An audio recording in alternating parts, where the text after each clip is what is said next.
সঙ্গীতশিল্পী হাবিব ওয়াহিদের ঘরে ভাঙনের সুর। দ্বিতীয় স্ত্রী রেহানের সঙ্গে বিবাহ বিচ্ছেদ হয়েছে তার। দুজনের সম্মতিতে গত 19 জানুয়ারি রেহানকে ডিভোর্স দেন হাবিব। নিজের মতামত জানিয়ে ফেসবুকে একটি স্ট্যাটাস দেন হাবিব। সেখানে তিনি বিস্তারিত তুলে ধরেন। পাঠকের জন্য হাবিবের স্ট্যাটাসটি হুবহু তুলে ধরা হলো। আমি একটি খবর সবার সাথে শেয়ার করতে চাই।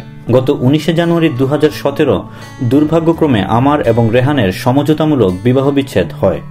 আসলে মানুষের পারস্পরিক সম্পর্কে টানাপোড়েনের ঘটনা নতুন কিছু নয় এবং আমাদের ক্ষেত্রেও এর ব্যতিক্রম কিছু নয়।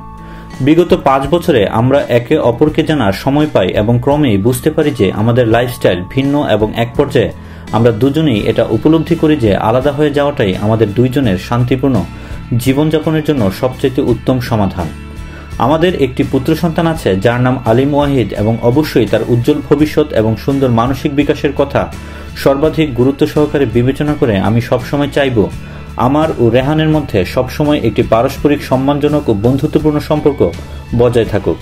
আমি সবাইকে বিনীত অনুরোধ করব এই বিষয়টি স্বাভাবিকভাবে গ্রহণ করার জন্য, কারণ দুঃখজনক হলেও মানুষের জীবনে এইরকম ঘটনা ঘটতেই পারে।